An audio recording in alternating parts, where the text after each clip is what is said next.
Olá, sejam bem-vindos a mais um episódio do meu podcast Nas Quintas dela. O meu nome é Rosa Moreira, sou a criadora e gestora de conteúdos da Cientista Agrícola e agora, neste início de ano, surgiu então aqui este novo projeto em que tenho a conversa comigo sempre personalidades do setor agrícola que de alguma forma acabam por impactar a nossa agricultura e dessa forma é para mim um gosto muito grande poder aqui, através deste formato, também conversar sobre temas fulcrais do nosso setor e também partilhar aqui experiências, desafios e dessa forma também elucidar quem nos está a ouvir.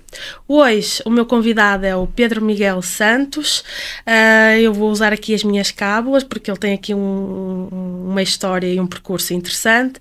Ele tem aqui uma formação sólida em Engenharia Agronómica pelo Instituto Superior de Agronomia.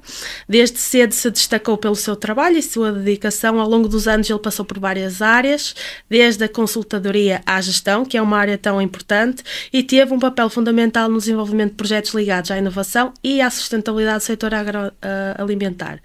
Atualmente, ele tem aqui um papel importante na liderança de iniciativas que visam, no fundo, aproximar a agricultura do futuro, sempre com os pés bem assentes na terra. Além disso, ele também é pai de 3 filhos, portanto, acredito que seja um trabalho que também exija dele muito tempo. Pedro, muito obrigada por teres aqui aceito o convite e por teres vindo fazer aqui uma viagem tão longa para estares à conversa comigo. Espero mesmo que valha a pena aqui este esforço. Portanto, gostava de começar esta conversa por que falasses aqui um pouco de ti, como é que surgiu aqui este interesse pela área da agronomia, que no fundo também é uma área coincidente com a minha. Gostava de perguntar se sempre soubeste que seria agronomia a área que irias, no fundo, dedicar os teus esforços no teu percurso académico ou alguma vez equacionaste alguma coisa diferente? Então, bom dia, Rosa. Antes de mais, obrigado pelo convite. Dizer-te que é com gosto que fiz estes quilómetros todos, num dia meio atribulado, mas pronto, é com enorme prazer que aqui estou. Dizer que estas iniciativas como a tua e o percurso que tens estado a fazer de levar, no fundo, o nosso setor com uma comunicação mais simples a um público menos literado nas nossas áreas é absolutamente crucial e fundamental para que o nosso setor prospere e, portanto, todas as pessoas que nós consigamos ajudar a que percebam melhor a nossa realidade é sempre bem-vindo e, portanto, a minha presença aqui, se puder ajudar, já valeu a pena fazer esta viagem. A agronomia, eu sempre tive uma relação com o campo, uma relação por causa dos meus avós que tinham uma exploração na zona do Oeste, na zona do Cadaval, portanto, desde pequenino que andava no campo e que guiava tratores e que andava na apanha da pera, da uva, enfim, sempre foi uma coisa que fiz desde pequeno. Mas enquanto estudava a engenharia agronómica e a agronomia não era o meu plano, não era de todo. Qual era? Eu sei que parece estranho, mas até 2-3 semanas das candidaturas, de formalizar a candidatura, eu pensava que ia para desporto. Nada a ver. Nada a ver. Eu fazia desporto de alta competição, na altura fazia judo e achava que aquilo era uma área que me satisfazia, até que numa conversa com amigos, etc., no fundo, ficou a ideia que parecia que era um caminho que me afunilava as minhas opções, porque se eu continuasse um trajeto ligado a desporto de competição, no limite poderia seguir um caminho ligado ao desporto de outra forma e poderia complementar com estudos mais tarde e podia-me aproximar daquilo que eu podia fazer de outra maneira e, portanto, seria interessante ter uma formação académica noutra área e, portanto, à beira das minhas decisões, achei que valia a pena experimentar outras coisas e eu felizmente tinha boas notas e podia ir quase para qualquer curso e pronto, e pus engenharia agronómica como primeira opção, talvez pelo apelo que tinha da terra, e sobretudo por ser uma engenharia e achar que valia a pena e que me satisfazia enquanto profissional, mas só para dar ideia que não tinha a mínima ideia de que era essa a certeza.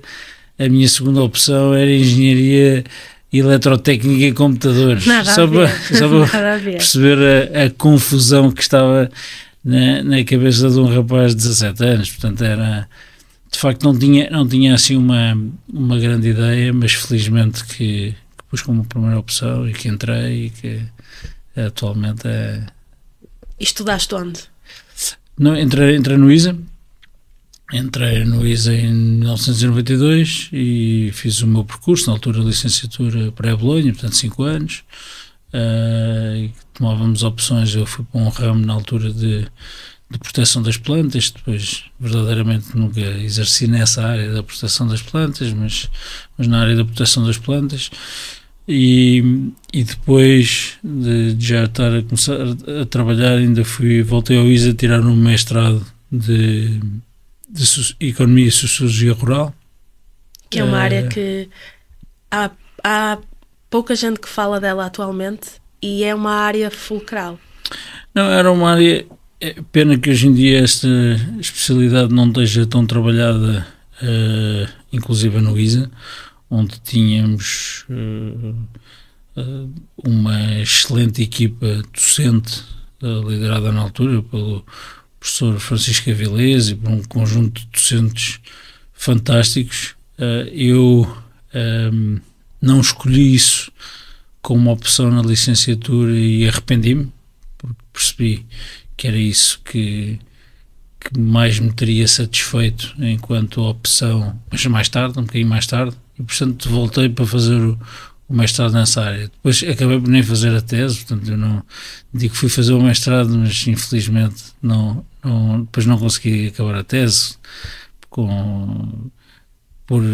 estupidez de não me ter dedicado na altura certa, e depois fui arrastando e não acabei, mas pronto, mas fiz as cadeiras todas, aprendi bastante, foi um curso bastante interessante, e de facto a economia agrária é uma área absolutamente crítica e tem a parte também das políticas agrícolas, e eu olho hoje em dia para os cursos na nossa área e vejo que é uma lacuna brutal. É uma lacuna brutal, e tanto que depois, até mais tarde, no âmbito da atividade que tenho na Consulai, bastante mais tarde, aqui há uma dezena de anos, já há uma dezena de anos, fizemos em parceria também com o Instituto Superior de Agronomia e com o Instituto Superior de Economia e Gestão, o ISEG, em Lisboa, lançámos, que teve ainda 7 edições, uma pós-graduação de Agribusiness, em que tinha uma componente, e eu era o docente dessa área de políticas agrícolas. Por acaso eu cheguei a ver o plano curricular e se não fosse tão longe eu tinha não, feito. Eu acho que estava bem montado. Na altura, quando montámos, não havia muita oferta. Hoje em dia, felizmente, já há alguma oferta de escolas, inclusive da Nova e da Católica, com ofertas interessantes nesta área, e ainda bem, porque é fundamental haver uma complementariedade na área da gestão e que traga estas competências para um negócio que, de certeza, vamos falar, mas que mudou brutalmente nos últimos 20 anos. A evolução da agricultura, sim. Não, é impressionante, e que trouxe para cima da mesa a necessidade muito imperativa de ter conhecimentos de gestão e também de pessoas na área da gestão para outro tipo de negócios, outro tipo de atividades, e portanto veio fazer com que a profissionalização de todo o setor veio trazer a necessidade de outras competências, e ainda bem, e portanto vai fazer com que esta necessidade, e hoje em dia vejamos uma série de pessoas em muitos negócios que vão complementar a sua formação com este tipo de formações de pós-graduações, ou com MBAs, ou com outro tipo de competências que depois percebe-se que se aplica aqui como se aplica noutro negócio qualquer, e que há 20 anos se calhar olhávamos com um ar demasiado romântico para este setor e que achávamos que isto era uma coisa um bocadinho à parte e que não precisava dos mesmos vetores de crescimento do que outros negócios. Achas que as pessoas que estão fora do setor olham para o setor de forma errada?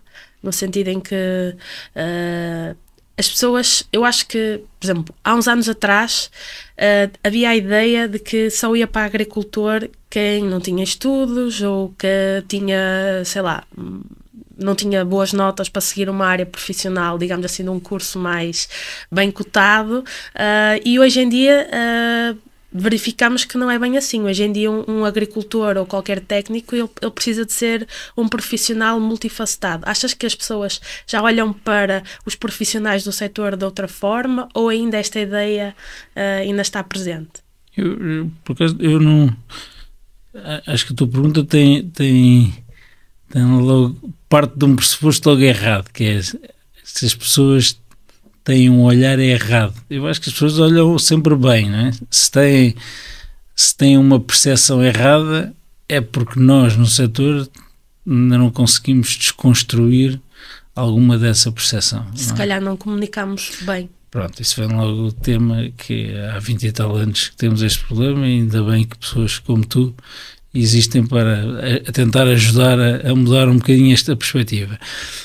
Mas eu acho que isto tem raízes eventualmente um bocadinho mais profundas, quer dizer, nós às vezes esquecemos, mas a mudança da nossa agricultura tem sido muito, quase que radical e rápida. Quer dizer, nós entramos na então Comunidade Económica Europeia em 86. 86 não é assim há tanto tempo. Não. Pronto. Mas parece. Parece que é assim há tanto tempo, mas não é assim há tanto tempo. E sobretudo há uma mudança brutal desde os anos 2000. Portanto, em 92 há uma grande reforma da política, mas depois, a partir de 2000, 2003, 2006, 2007, 2008, com a entrada em funcionamento do Alqueva e de uma nova realidade agrícola, há uma nova dinâmica completa do setor. Isto é tudo muito recente. E isto, a gente esquece que lá atrás na agricultura do passado, era uma agricultura muito pobre. Os nossos avós, eu tenho as minhas raízes dos meus avós, os meus avós tiveram 2 filhos, meu pai e o meu tio, quiseram que eles fossem estudar para fora e que não tivessem grande relação com o setor, porque não era por nada. Era quase uma agricultura de subsistência. Sim, eles até eram vistos, isto é ridículo, não é ridículo, é a realidade dos tempos, e aqui no Norte deves sentir isto ainda de forma ainda mais marcada do que eu sentia ali no Oeste, mas o meu avô ainda tinha uma exploração de 40 ou 50 hectares. Então portanto, era um grande agricultor visto à luz da realidade daqueles tempos. Aquela exploração, quando eu entrei na universidade em 92, era uma exploração média pequena.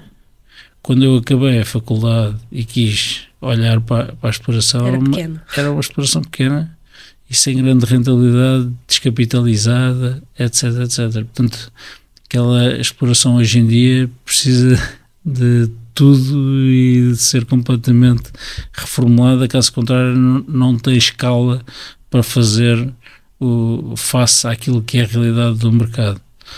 Portanto, os tempos mudam completamente. Mas voltando assim um bocadinho atrás, a agricultura era uma atividade pobre. Era uma atividade que não gerava riqueza suficiente para manter uma família que também tinha muita gente. A gente esquece, mas havia muitos filhos por pessoa, e, portanto era uma atividade um bocadinho diferente.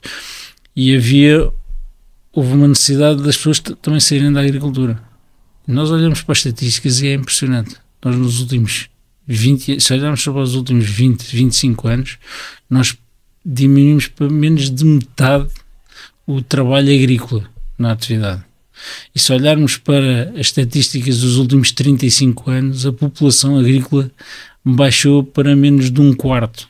Portanto, isto é uma realidade sociológica completamente diferente. E depois temos ainda outro problema, que é a idade média de um agricultor atualmente. Pronto, eu estou a dizer, portanto, aquilo que fica de imagem, fica colado ainda uma realidade que nas nossas famílias, e agora há uma nova geração que se calhar já não tem tanta relação com o campo, mas a imagem está lá, e em que há o agricultor pobre, o agricultor que tem uma imagem de quase da enxada na mão, muito pouco tecnológico, muito pouco formado, mais rudimentar, e portanto esta imagem do agricultor é uma imagem que as pessoas não atrai novas pessoas para a atividade, tem dificuldade em ser respeitada na sociedade, faz com que muitos jovens não se sintam atraídos para poder olhar para esta atividade como uma atividade de futuro, e portanto tudo isto faz com que haja desconfiança e uma percepção errada por parte de quem está de fora do setor. E, portanto, olham para um agricultor ainda muito antigo. Como é que se combate isso? Eu acho que é comunicando e mostrando.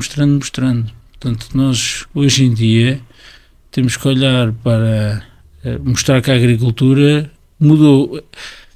E na Constellium temos uma iniciativa que é o Be Rural, em que tentamos ser até um bocadinho provocatórios, e o nosso slogan é: a agricultura evoluiu, só você é que não viu.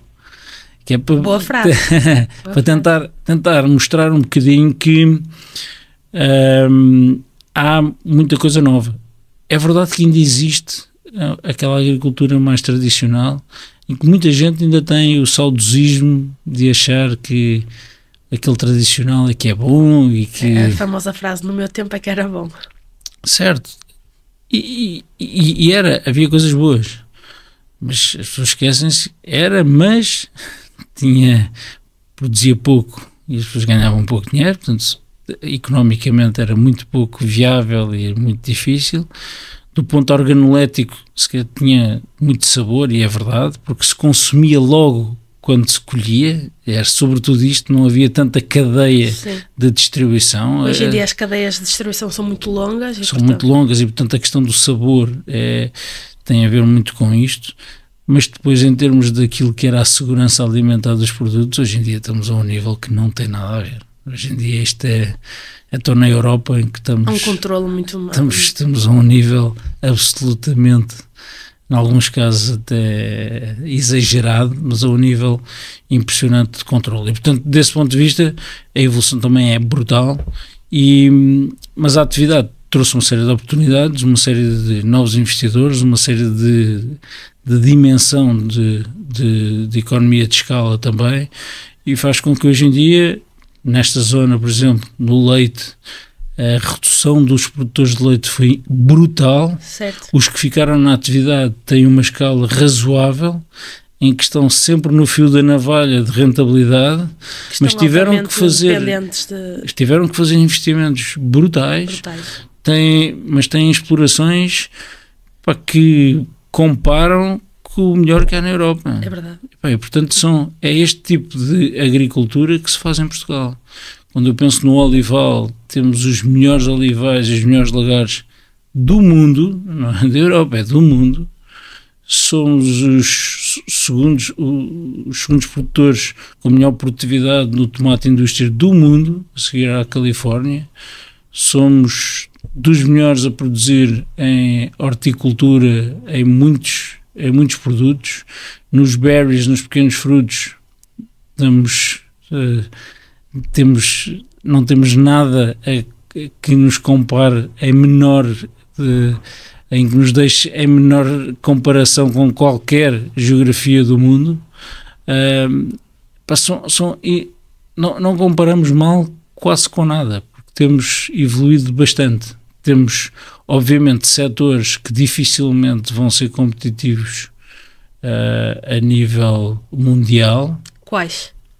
Há vários. O setor dos cereais é um setor que dificilmente vamos ser competitivos a nível mundial. É impossível na nossa escala, na nossa dimensão, sermos competitivos em Portugal e quase na maior parte da Europa, pelo menos na Europa mais do Sul, com uma realidade ucraniana, uma realidade da América do Sul e dos Estados Unidos, a escala, Brasil. A dimensão, a tecnologia que usam e até a tecnologia em termos de semente que nós não podemos usar cá e de agroquímicos que é possível, isso depois é outro tema, é todo outro tema, faz com que a nossa competitividade não seja possível nesses produtos, mas depois vem um tema que também é sempre polémico, que é, então, mas devemos não produzir cá esses produtos e estar totalmente dependentes da importação, ou a Europa deve ter uma reserva estratégica de produção? Qual é a tua opinião? A reserva? Acho que tem que ter uma reserva estratégica de produção. Os últimos tempos foram absolutamente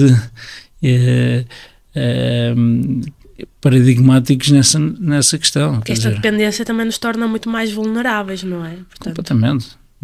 Basta olhar para o Covid e o que se passou na altura, até com as máscaras. Certo. E com uma série de outros materiais, com os chips nos computadores. As cadeias de valor, quando estão totalmente dependentes de determinadas geografias, podem se quebrar. E aqui nós, com a alimentação é estratégica. Quando vemos todos os documentos que saem do futuro da Europa, a alimentação vem dentro do pacote daquilo que é absolutamente estratégico, quase na defesa da Europa. E, portanto, nós, enquanto europeus, temos que olhar para esta alimentação, e, portanto, entenda-se agricultura e agroalimentar como algo absolutamente estratégico. E eu acho que, às vezes, isto deixou, ao longo do tempo, isso deixou de ser, e hoje em dia as pessoas ainda não veem isso claramente como um fator estratégico. Ou seja, e acho que isso tem a ver um bocadinho com a percepção, olham para a parte dos alimentos e da produção como algo demasiado seguro, porque na prateleira do supermercado é tudo sempre fácil, há tudo. Nós, mais uma vez, os nossos pais gastavam mais de 20% do seu orçamento em alimentação. Nós, em média, já estamos nos 12%. Nós já gastamos dinheiro, preocupamos-nos se calhar mais com outras coisas, já com o lazer, se calhar já gastamos mais com o lazer do que com a alimentação, e são prioridades. E, portanto, estas questões são sempre difíceis de ir gerindo e deixarmos, se calhar, de dar tanto valor à comida. Mas não podemos... aparecem outros problemas de saúde, não é? Há cada vez mais problemas de saúde que muitas vezes estão intimamente ligados com a alimentação, não é? E as pessoas, se calhar, não têm essa percepção do quanto comer bem e limpo é importante depois também para outras questões. Nós estamos numa geografia no Mediterrâneo onde temos uma alimentação extraordinária. Dieta mediterrânea, sim. Isto é extraordinário. É verdade.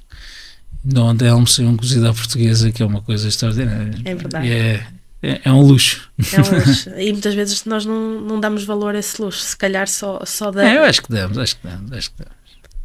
Isso aí acho que é pela boca. Nós convencemos os portugueses. Trabalhaste também ligado aqui ao parcelário e ao controle. Isso sim, logo ao início, muito ao início. Como é que foi essa experiência? Acabadinho de sair da faculdade e convencido que era o melhor agrónomo do mundo naquela altura. Não, mas foi uma primeira experiência que tive na altura estávamos, portanto isto 97, 98, ainda estávamos na implementação ali da tal reforma de 92, que veio implementar também agroambientais, ali uma série de novas medidas dentro do setor, e havia muito aquela questão do controle de teledetecção das ajudas, e houve também a necessidade de fazer atualizações de parcelários, nomeadamente na altura o cadastro olivícola, e estive envolvido nesta questão do cadastro olivícola numa empresa que fazia geomática, no fundo, através de teledetecção, de imagens de satélite, e depois de imagens de ortofotomapas, no fundo, a identificação daquilo que podia ser a identificação, naquele caso, do património olivícola, e depois confrontar e reunir com os agricultores, identificar parcelas. Portanto, era esse trabalho. Tive na altura, era a região toda da beira litoral, e ali da zona de Tondela até lá abaixo, até Leiria, era a zona que tinha lá umas equipas, estava a coordenar umas equipas na altura. E comparando aqui esta questão do parcelário, na altura quando tu começaste e agora, achas que houve evoluções nesse Brutal. Era uma coisa um bocadinho arcaica, umas bases de dados ainda muito relativamente rudimentares, ainda estava tudo também a aprender, e hoje em dia é uma coisa muito dinâmica e que é gerida até para quem viu aquilo lá atrás. Hoje em dia até faz um bocadinho de confusão como é que tudo mexe e tanta gente interage, mas a verdade é que aparentemente com uma consistência grande, e que nos permite ter um controle muito, muito grande sobre toda esta parte do controle das ajudas, que é absolutamente essencial, e que Portugal também, mais uma vez, compara bem nos outros sistemas. Portanto, temos isso perfeitamente salvaguardado, em alguns casos até de uma forma, mais uma vez, eventualmente um bocadinho exagerada, porque estamos a falar de retirar qualquer percentagem, qualquer área, mas pronto, mas é o que tem que ser, e mais uma vez na percepção com os consumidores, e com os consumidores e com a sociedade em geral, aquilo que foram percepções também criadas lá atrás, do agricultor que tinha subsídio dependente. Esta palavra é sempre criminosa, do subsídio, enfim, é uma... Criminosa, quase proibida.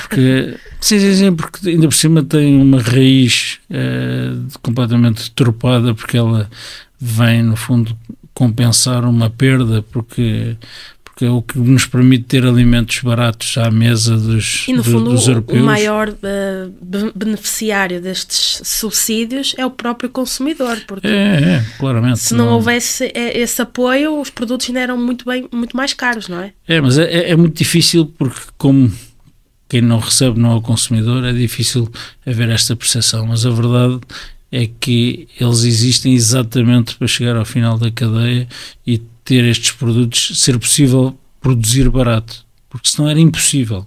Isto é possível demonstrar, mas era possível, mas é muito difícil demonstrar estas coisas, mas enfim, mas a palavra em si é criminosa, mas dizer que houve uma percepção lá atrás, e eventualmente com alguma razão de ser, porque mais uma vez Portugal entra na Comunidade Económica Europeia em 86,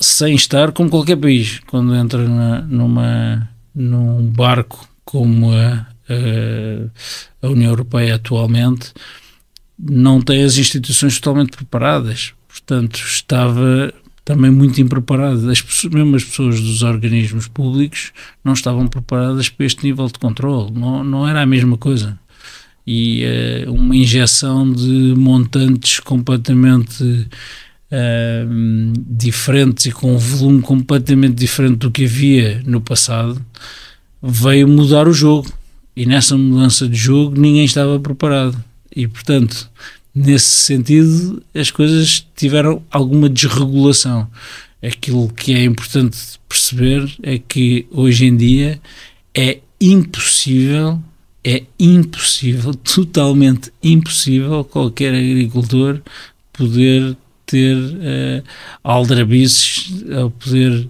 ter um apoio que não seja totalmente justificado. Aliás, há um controle sobre as ajudas que muito grande. Nas ajudas diretas, ao nível da parcela, ao nível do centímetro quadrado, já nem é do metro quadrado, do próprio encabeçamento, portanto, está tudo controladinho, da árvore, de tudo, e ao nível dos investimentos, com um rigor absolutamente brutal, com uma série de inspeções e uma série de organismos em cima dos investidores, que enquanto Consulai nós interagimos também, quer com os institutos públicos ligados aos financiamentos da agricultura, como de outros setores da economia. O setor da agricultura é muito mais exigente do que de outros setores da economia. Também porque tem esta maior exigência histórica ligada à política agrícola comum, que é a política europeia com mais história dentro da União Europeia. E também porque está ligado intimamente à alimentação e, portanto... Sim, mas estou a dizer, estas regras do apoio ao financiamento têm muito a ver com este histórico maior da política agrícola comum relativamente a outras políticas, à política de coesão ou à política de desenvolvimento regional. Depois passaste pela área da conservação de produtos hortofrutícolas e depois criaste a Consulai com 2 colegas da universidade. Gostava de perguntar como é que foi esse começo, como é que surgiu, no fundo, esta oportunidade de criar esta empresa, que no fundo ela hoje em dia é uma referência na área. Portanto, eu lembro-me de andar a estudar e já na altura se falava muito da Consulai. Lembro-me de ir muitas vezes ao vosso site e, portanto, é engraçado que uns anos depois estamos aqui a falar. Portanto, gostava que falasses como é que surgiu aqui esta oportunidade de criar a Consulai. Pronto, E já agora, para quem não conhece, o que é a Consulai? Sim, então, já lá vou, portanto, a Consulai também hoje em dia tem 24 anos de atividade. Faz agora, este mês, 24 anos de atividade. Mas surgiu esses 2 projetos da parte das tecnologias de conservação e da criação da Consulai estão intimamente ligados, porque eu estava no tal mestrado de Economia Agrária e havia 2 colegas meus, um bocadinho mais novos do que eu no ISA, que tinham feito na parte alimentar, da agroindústrias na altura, tinham os 2 trabalhado em produtos diferentes, mas em conservação de produtos hortofrutícolas com uns revestimentos edíveis, ou seja, comestíveis para conservação um de frutas, outro de hortícolas, e que lhes pareceu ser uma tecnologia interessante e que ainda estava pouco explorada, e de facto estava muito pouco explorada. E nesse sentido desafiaram-me uma conversa assim, informal, dizer, e se pensássemos em ter aqui um projeto, podia fazer sentido olharmos para isto com olhos de ver, se calhar há aqui potencial. E curiosamente também em conversa com outro amigo que nos disse, olha, ainda por cima há aqui umas linhas na altura havia a agência de inovação que tinha umas iniciativas de criação PMEs nesta área de inovação e que no fundo permitia ter um primeiro esforço, era um valor absolutamente simbólico, um esforço de fazer alguma experimentação, pagar a alguém para nos ajudar a fazer um business plan. Na altura tínhamos completamente imberbes a fazer ali um business plan e poder pensar um bocadinho no negócio. Basicamente é isso. Nós com isso fizemos de facto alguma experimentação, apostámos em maçã e pera na altura, depois até nos atrevemos a fazer em queijo e experimentámos com carne também, mas sobretudo com queijo. E pensámos também no business plan, e com isto depois até surgiu a oportunidade de irmos ao Brasil apresentar um projeto no âmbito de um fórum ibero-americano de tecnologia, e a que fomos e fizemos uma apresentação e tivemos uma série de interessados, e depois nessa altura percebemos, há aqui um potencial de negócio, mas na verdade nós não temos unhas para tocar esta guitarra, infelizmente. Na altura precisávamos de um financiamento, seria sempre na ordem para aí dos 2 milhões de euros. Nós não tínhamos dinheiro, não tínhamos onde cair mortos, não. Éramos os três relativamente desgraçados, no sentido de não ter essa capacidade de financiamento, de nos endividarmos muito. Mas pensámos, mas calma, mas vamos tentar manter este projeto vivo. Pode ser que haja aqui oportunidades de haver aqui algum financiamento de algum business angel, disto e daquilo, vamos nos manter juntos.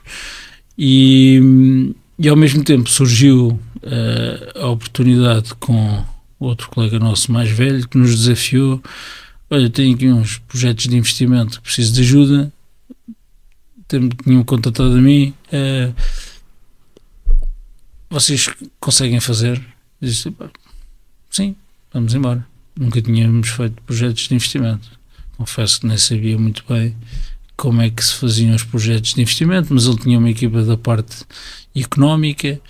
Fomos ler um bocadinho, ver como é que a coisa se fazia, isto final de 99, por aí,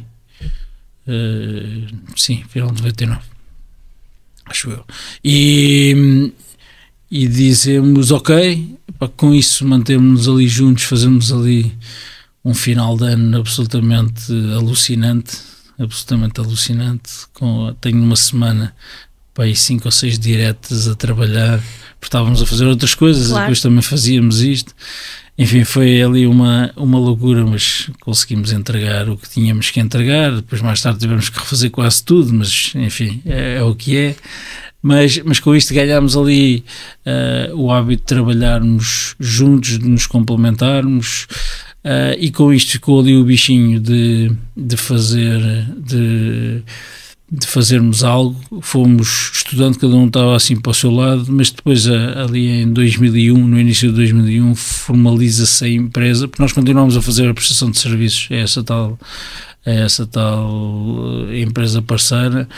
Fomos fazendo ali uns recibos verdes, etc. A certa altura dissemos, vamos criar a empresa, e formalizamos em março de 2001, formalizamos a Consulai, ainda estando nós cada um bocadinho para o seu lado.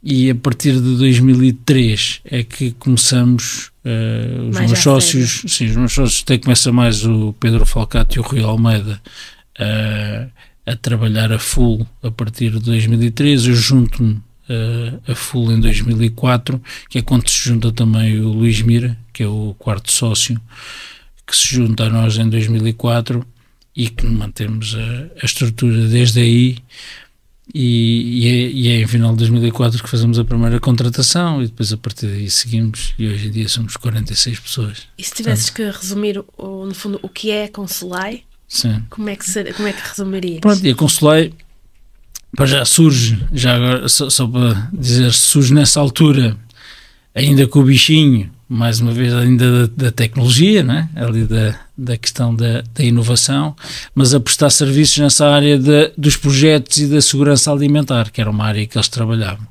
E começámos aí com os projetos e a segurança alimentar a desenvolver esse tipo de trabalho, fomos desenvolvendo esse trabalho durante muito tempo, mas depois fomos alargando o portfólio para aquilo que somos hoje, já lá vou, mas tem piada que portanto isto em 2001, em 2005 ou 2006 conseguimos concretizar o projeto da fruta, da conservação de fruta com os filmes edíveis, em parceria com um operador de fruta, onde fazemos uma fábrica, onde fazemos essa fruta processada. No fundo, esse projeto foi realizado, mas mais tarde. Na altura o projeto era a 80G, entretanto aquilo evoluiu para dentro dessa empresa. Hoje em dia a empresa tem uma marca que é Frubis, que entretanto já tem pouca, mas tem pouca fruta fresca processada, é mais desidratados, e depois tem o ananás cortado, etc. Certo. Nós começamos... Já é uma marca com bastante expressão. Já. Eles, entretanto, como se livraram de nós, conseguiram crescer o negócio. Mas aquilo que nós apontámos inicialmente para uma fruta mais para maçãs e peras, etc., para que verdadeiramente não é o que as pessoas... querem nesta fruta não, na fruta pronta a comer. As pessoas querem na fruta pronta a comer, fruta que tem mais dificuldade de descascar. Eu uma maçã consigo comer com casca, não é? Eu quero o ananás, quero a papaya. Uma questão de praticidade. É uma questão de praticidade. E depois o negócio, vamos dizer que conseguimos concretizar. Portanto, e hoje em dia a Consulai é uma empresa de consultoria focada sempre no setor agrícola, agroalimentar, um bocadinho florestal, e tudo tem a ver com território. Também vamos à área do mar, mas mais tudo tem a ver com território. Portanto, respondemos de uma forma muito holística às necessidades das empresas do setor. Ou seja, se quiser fazer um hotel em Vila do Conde, nós não respondemos a essa necessidade. Mas se eu quiser fazer qualquer atividade no mundo rural, nós temos competências para responder a essa necessidade. E no mar aqui também há E no mar também temos feito muita coisa ligada à indústria da transformação no mar e projetos muito engraçados. Mas temos depois uma oferta ligada, quer a projetos de investimento, essa área continua, uma área bastante forte, histórica na Consulai, quer para os projetos mais agrícolas, quer mais agroindustriais. Fomos ganhando muita competência e hoje em dia nos projetos agrícolas há uma concorrência brutal. Nós temos um peso em volume de investimento, nós fazemos sempre essa análise, na ordem entre os 3 a 5% do programa total a nível nacional, que é ótimo. Na parte agroindustrial esse peso é muito maior, chegamos aos 20% do programa nacional, portanto temos um peso muito, muito grande na agroindústria, onde trabalhamos muito, muito bem. A concorrência é menor, os projetos têm uma complexidade muito, muito superior. Depois temos outra área,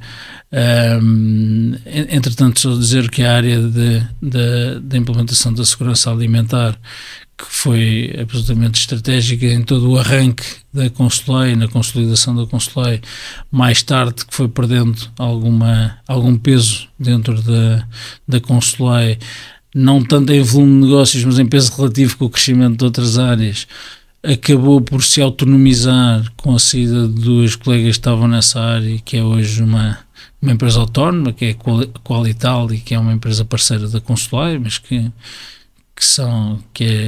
ainda está na mão de duas consulaianas, que são as pessoas que passam na Consulai. Mas temos aí essa área de projetos de investimento, temos outra área que tem crescido bastante na área de estudos e estratégia, portanto temos tudo o que tem a ver com a parte de fazer análise de mercado, de responder a questões ligadas até a concursos públicos do Estado, que é para fazer, dá um exemplo de termos feito o caderno de especificações dos vinhos, do vinho sustentável nacional, do caderno de especificações que permite a todos os operadores do setor do vinho poderem ter um selo da sustentabilidade do vinho e dos operadores do vinho. Estarmos envolvidos nas cadeias de valor, na análise das cadeias de valor junto do Gabinete de Planeamento, análises das questões ligadas aos grupos, aos programas operacionais. Como hoje em dia temos trabalhado em muitos estudos para a Comissão Europeia e para o Parlamento Europeu, ainda com parcerias com parceiros europeus, e portanto temos essa área muito grande, e também tem vindo a responder através de due diligence, ou seja, de análises de planos de negócio para muitos investidores estrangeiros que vêm para Portugal ver oportunidades de negócio e análise de negócio. Temos outra área também muito relevante dentro da Consular, ligada à parte da inovação, que é uma área que vem desde a nossa raiz e que hoje em dia está muito dedicada à nossa participação em projetos europeus, do Horizonte Europa, do Horizonte 2020, etc. Portanto, estamos hoje em dia envolvidos em cerca de, até mais de 20 consórcios europeus, onde temos sempre pessoas pela Europa toda em projetos de muitas áreas, de pecuária, sustentabilidade, na parte de políticas, na parte de ambiente, de comunicação, enfim, temos muita variedade de pessoas.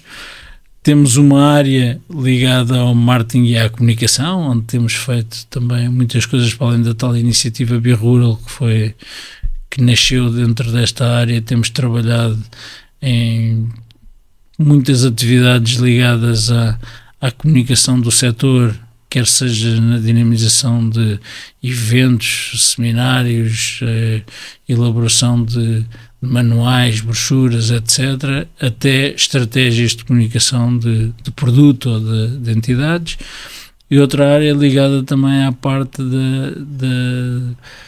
do desenvolvimento sustentável, é uma área que já vinha dentro de outra área, mas que foi autonomizada, onde trabalhamos tudo o que tem a ver com as pegadas que já vinha de trás, mas tudo o que tem a ver com estratégias de sustentabilidade, relatórios de sustentabilidade, toda essa área, de uma forma muito sistematizada dentro da Consulai, que o fazemos de uma forma muito marcada. Para além disto, temos assim sempre umas áreas de apoio interna, que são áreas que depois também têm visibilidade para fora, nomeadamente a área de research, que vai fazendo uns estudos para fora e que tem sempre alguma visibilidade para poderem ser interessantes. Temos uma área de responsabilidade social que tentamos agregar também uma série de outros parceiros. Fazemos sempre no Natal uma iniciativa que é o Agridoar, que este ano, e que nos orgulha muito, este ano já temos mais de 40 parceiros e juntamos mais de... este ano já ultrapassámos os 35 mil euros que atribuímos a entidades que depois são escolhidas pelo público em geral, e é sempre, e orgulha-nos sempre muito esta capacidade de mobilização.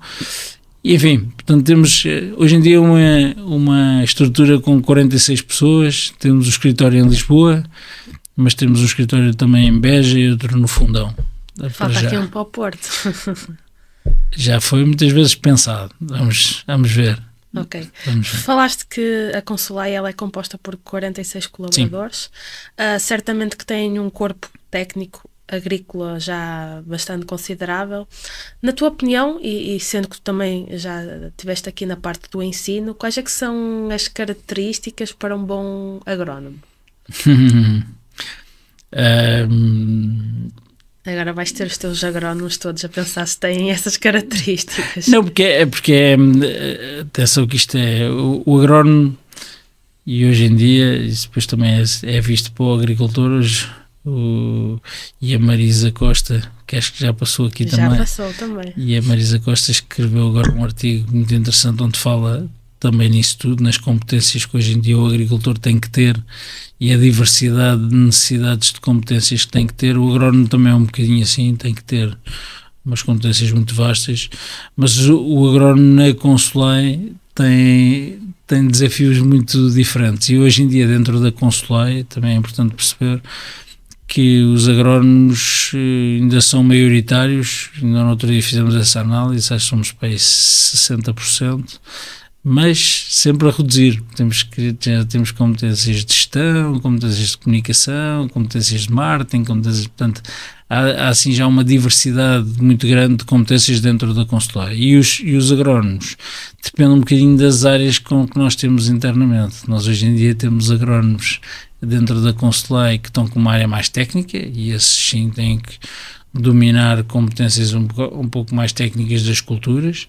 Temos agrónomos que estão numa área mais estratégica e que têm que pensar mais no negócio.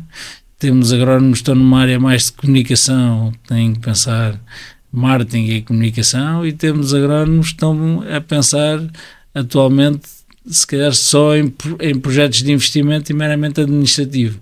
Portanto, as competências dos agrónomos dentro da Constellai são muito variadas.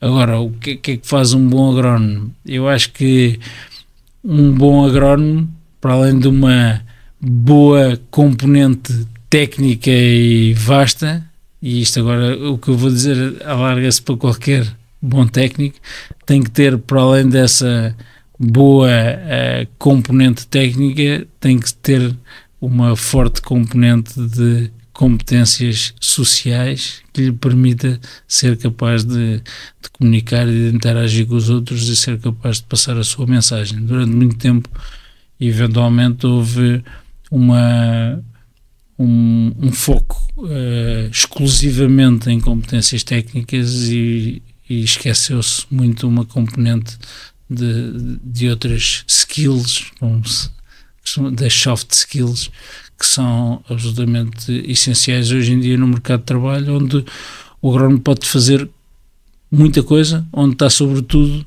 incluído em equipas, e nessas equipas ele tem que ser capaz de perceber onde é que é necessário, o que é que tem que atuar e como é que tem que interagir com os outros para levar a sua à frente e para perceber como é que consegue implementar a sua estratégia. Mas eu acho que tem que ser multifacetado.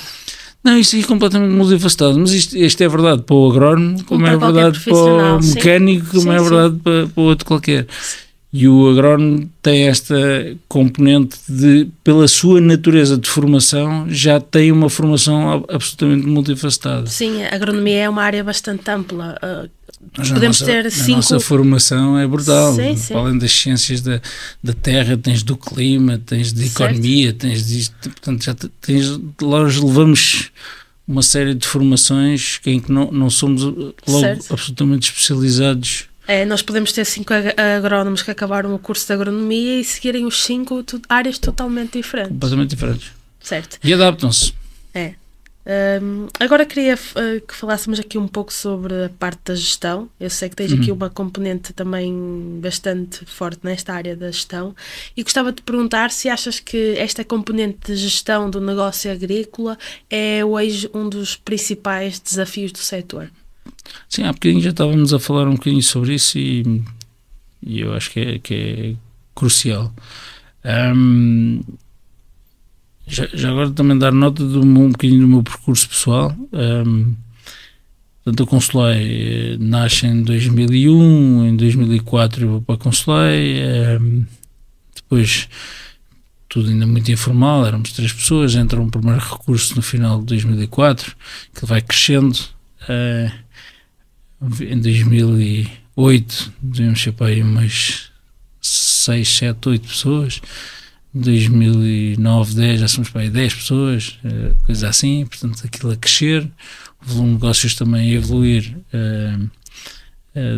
dessa forma, sobretudo a perspectivarmos um bocadinho para a frente e a pensar que o negócio tinha capacidade para evoluir a relativamente curto prazo.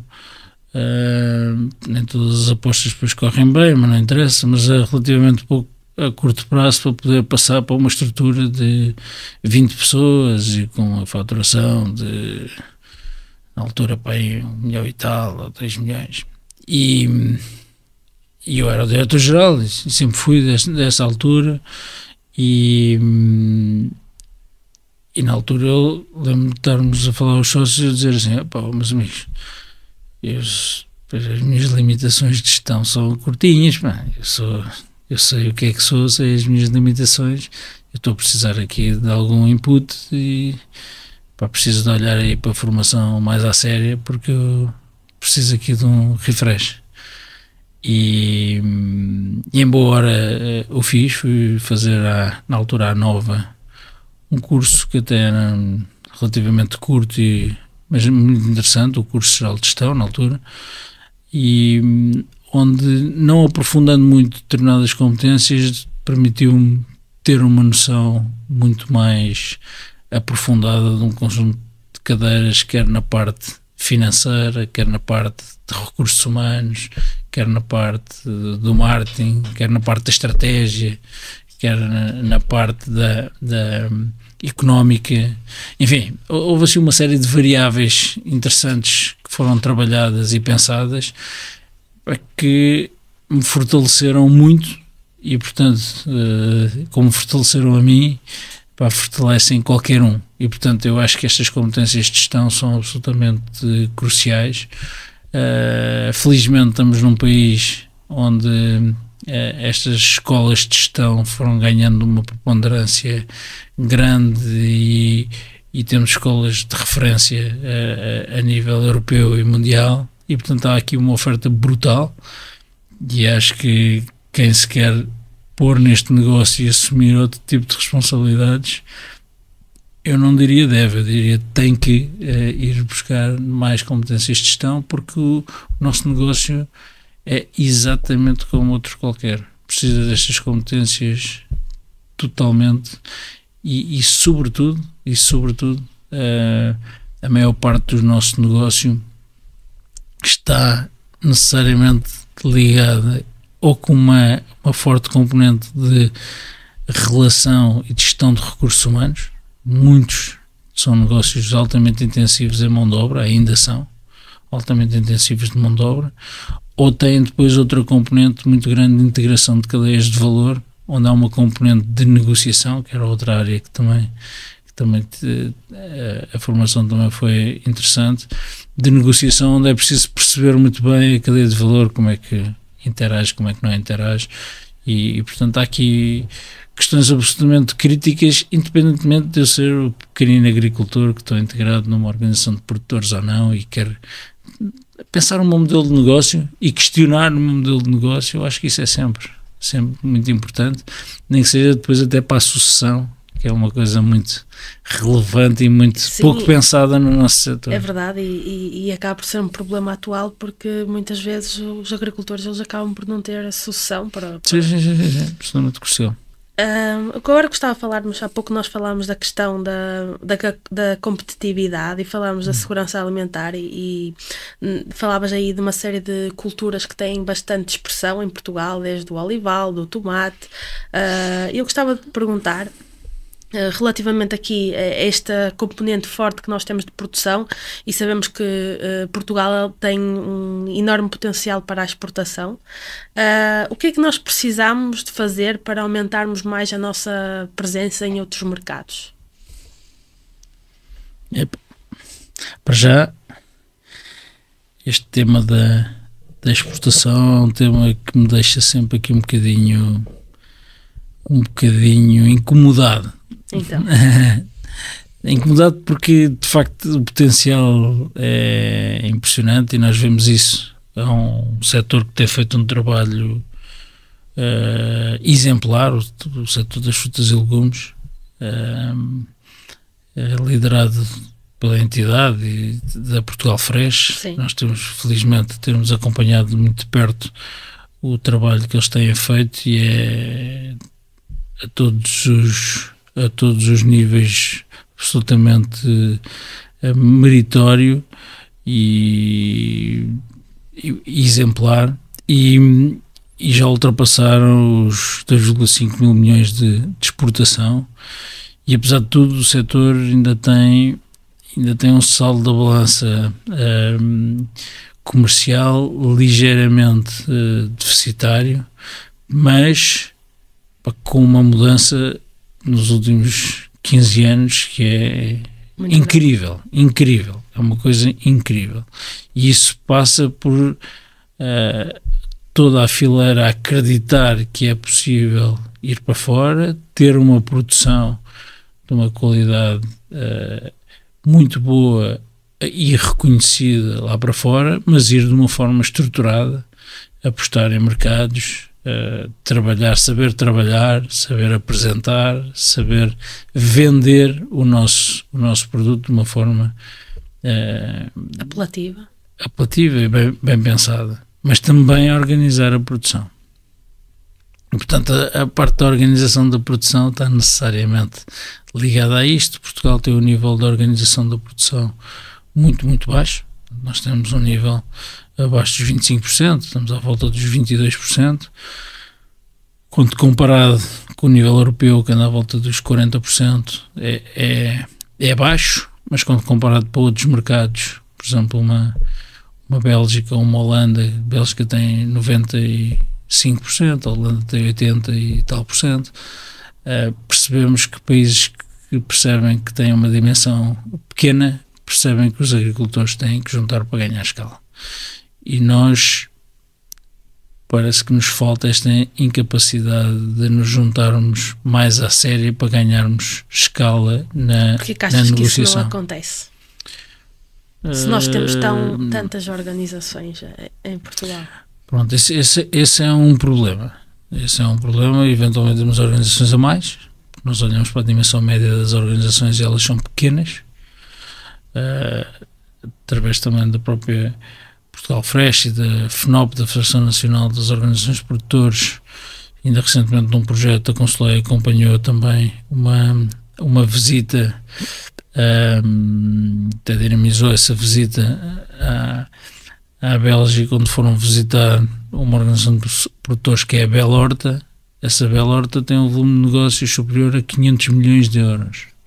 São de produtores de hortícolas só. 500 milhões de euros. É uma coisa impressionante. E, portanto, a nossa maior OP em Portugal tem 100 milhões, que já é significativo. Ele usa o morango, que é muito maior do que a segunda, quase o dobro da segunda, mas a nossa média anda ali nos 10, 20 milhões. E, portanto, a capacidade negocial de uma Bela Horta, como imaginas, é gigante. Muito maior. E negocia com os supermercados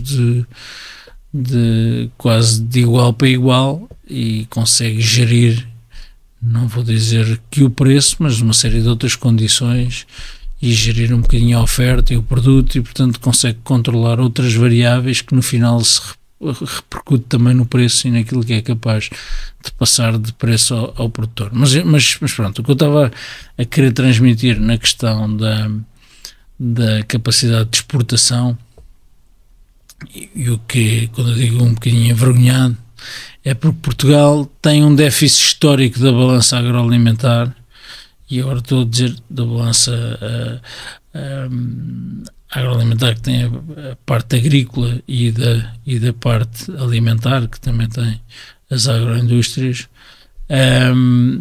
na ordem dos 3,5 mil milhões de euros de déficit. E nos últimos anos tem-se vindo a deteriorar também por causa do preço dos produtos.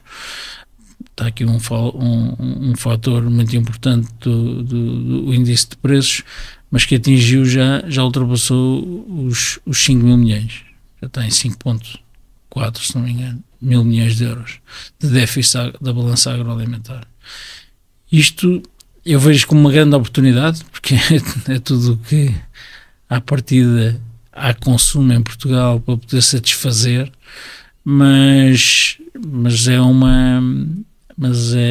número que nos deve deixar um pouco envergonhados, no sentido em que nós deveríamos ter condições para. Só que estas condições também são estruturais. Recentemente, e apesar de infelizmente estamos agora numa situação novamente de eleições, enfim, mas foi apresentado a estratégia da água que une, que finalmente vem trazer uma visão um bocadinho mais integrada sobre o recurso água, que permite olhar para a água e não ter quase que complexos de olhar para a água e perceber que há um aproveitamento também agrícola e hidroagrícola, e não apenas energético da água, um fator hidroagrícola é preciso potenciar. E é preciso melhorar barragens existentes, é preciso melhorar aproveitamentos hidroagrícolas existentes que têm graves problemas de perdas de água ao longo do seu percurso até à parcela do agricultor. Há novas barragens que são necessárias fazer, eventualmente interligações entre bacias para garantir que há água disponível, mas que a agricultura é um fator crucial, não é na utilização da água, mas é na garantia de uma utilização razoável do território, e dessa forma poder aumentar a produção agrícola e dessa forma poder reduzir este déficit da balança agroalimentar. Se eu olhar para a água como um recurso absolutamente essencial para me permitir ter mais produção, para poder exportar mais, então eu acho que nós temos todas as condições para exportar. Tem que ter outras coisas, mas a água é um fator então, crítico para a exportação. Na agricultura ainda se rega mal? Não. Ou a água é mal aproveitada? Não. Nós temos pouca área regada. Nós, a área regada em Portugal, são numa superfície agrícola útil de cerca de 3,8 milhões de hectares, regamos, são 15%, grosso modo. Temos ali um valor na ordem dos 600 mil hectares. Isto já com o Alqueva, que são 150 mil. Portanto, temos uma área regada que é pequena. E nessa área regada estão 80%, estes números depois não existem totalmente certos, mas é 80% daquilo que nós produzimos, em termos de produção, porque é onde se produz mais alimentos, é nestas áreas regadas, como é óbvio, é normal, nas nossas condições edafoclimáticas, precisamos de água para produzir alimentos em quantidade e durante o verão e durante todo o ano.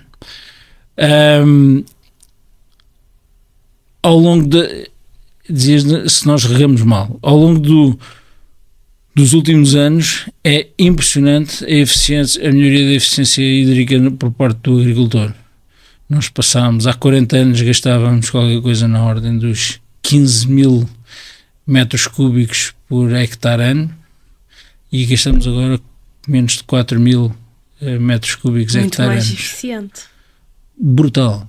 Ao nível da parcela, no outro dia estava a ouvir o Diretor-Geral da Agricultura e Desenvolvimento Rural, depois não tenho números certos disso, mas foi afirmado que a eficiência na parcela tem níveis na ordem dos 90% a 95%.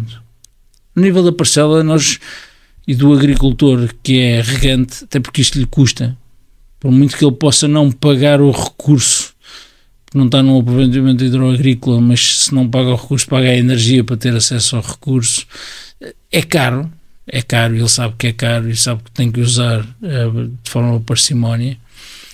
Ele tem evoluído muito e tem investido muito na eficiência do recurso.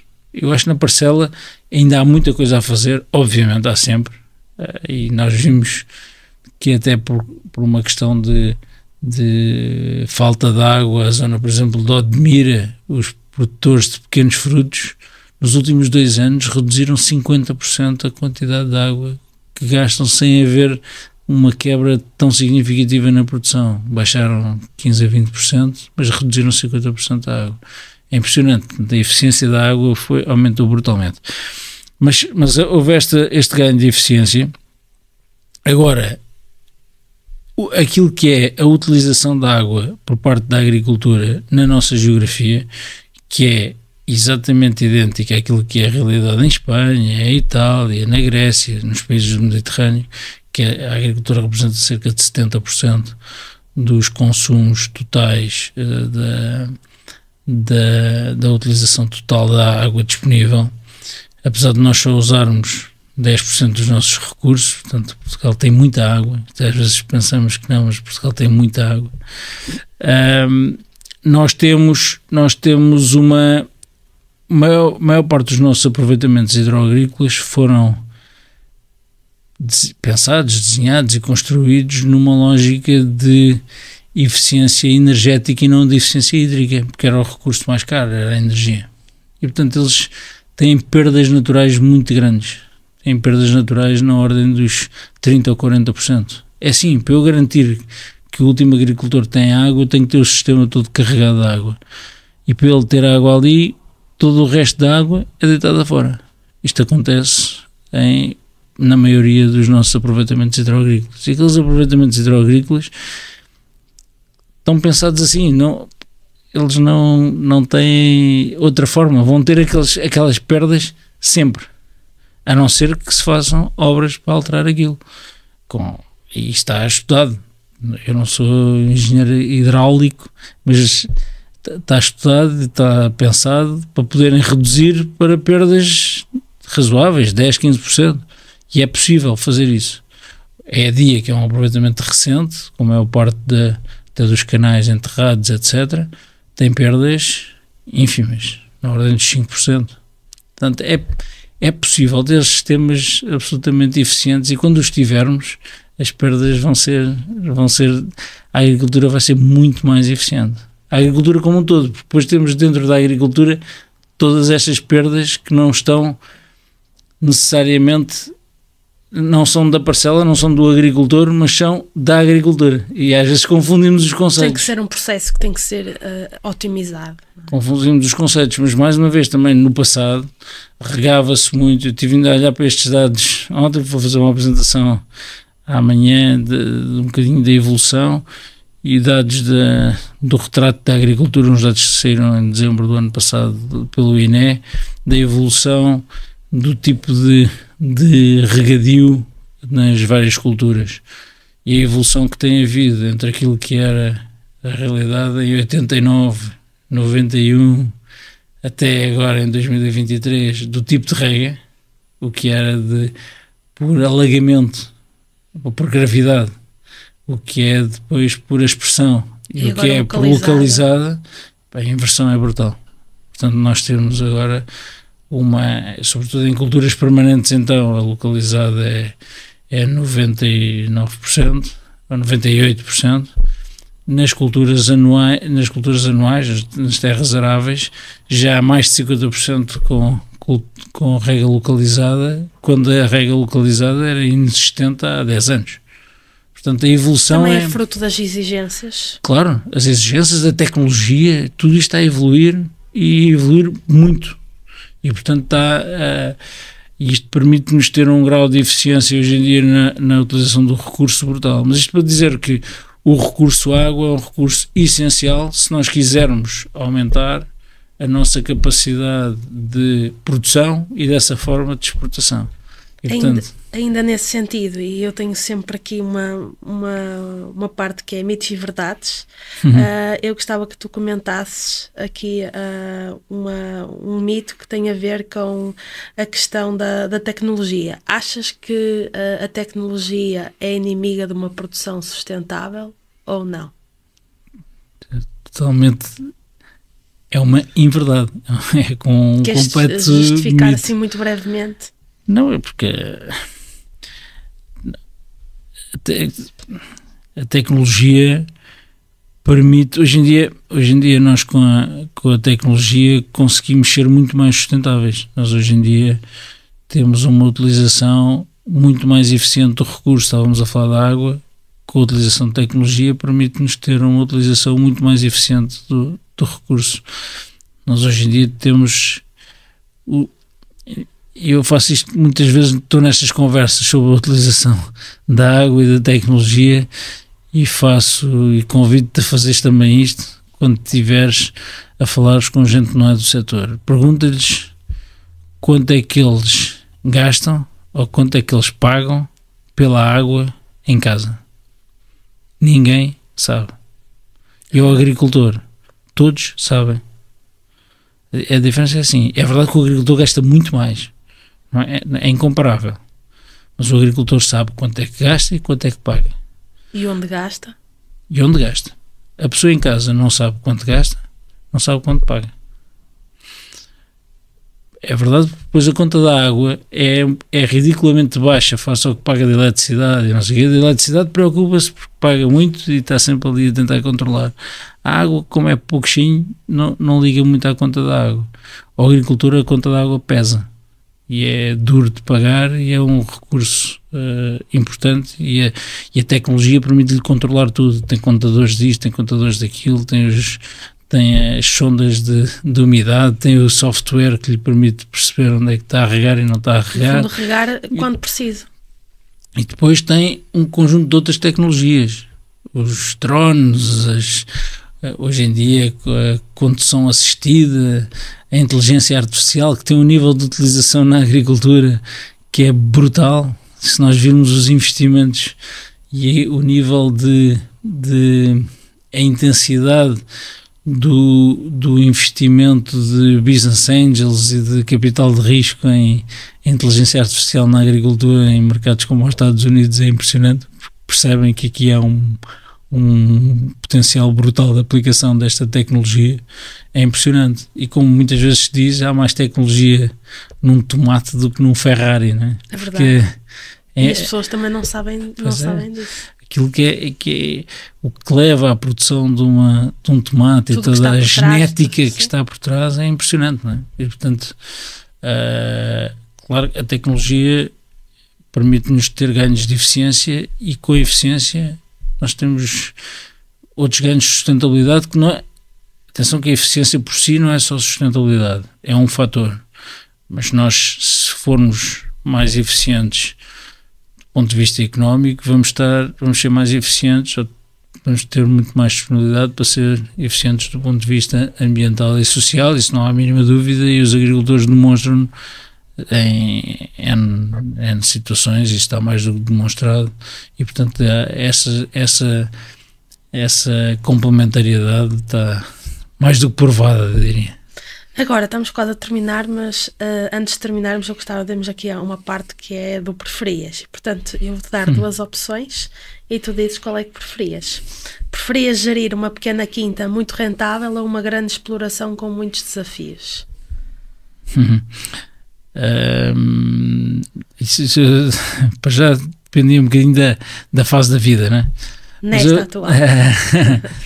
Eu diria que, como sou do Oeste, eu vou para uma quinta mais pequenina, mas altamente rentável, mas eu acho que a outra grande tem sempre mais desafios e é mais, enfim. Ok. Preferias, se tivesse de escolher entre inovação ou manter a tradição, qual seria a tua aposta? Isso aí não há dúvida. Inovação, respeito pela tradição, mas inovação sempre. Por último, preferias melhorar a representatividade política do setor ou investir mais na educação agrícola?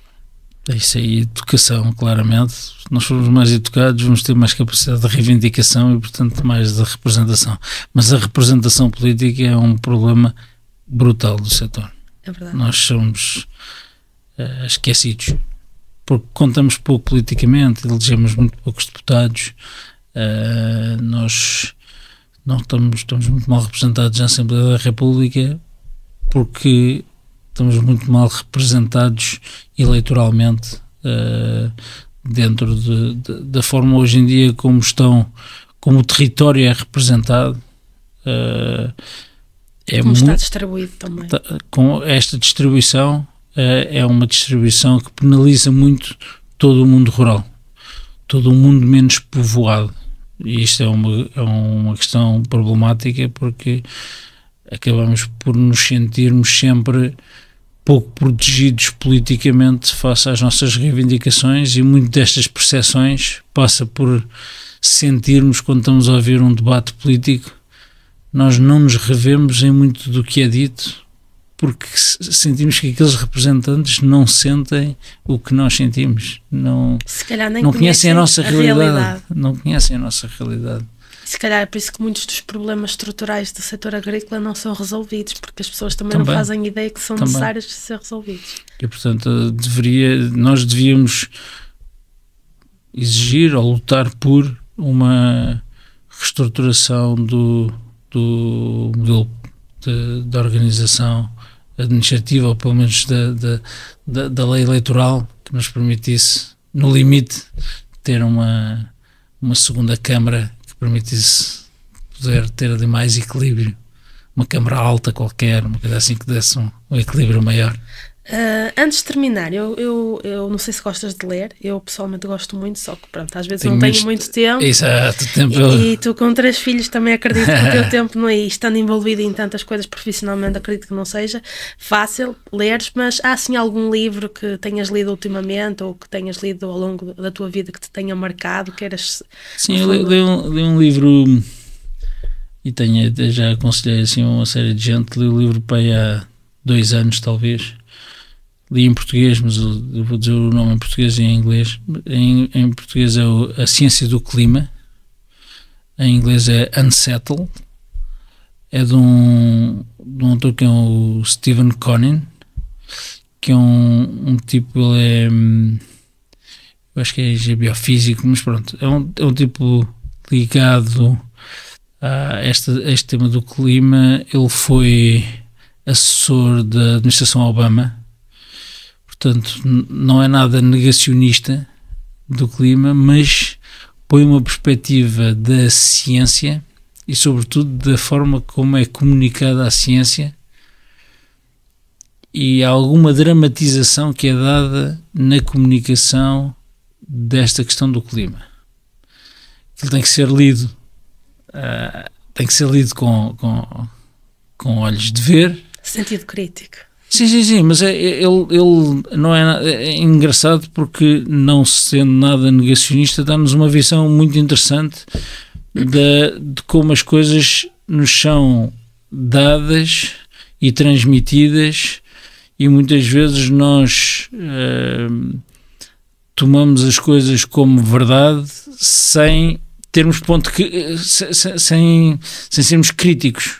E tem uma série de exemplos absolutamente fascinantes, nomeadamente a nossa percepção, por exemplo, nos Estados Unidos há muito mais furacões agora do que havia no passado, e ele diz, nos gráficos é verdade, mas esquecem-se que antigamente não havia um nível de sensorização e de detecção de furacões com este nível de intensidade que havia no passado. Portanto, os gráficos demonstram mais, porque se detecta mais.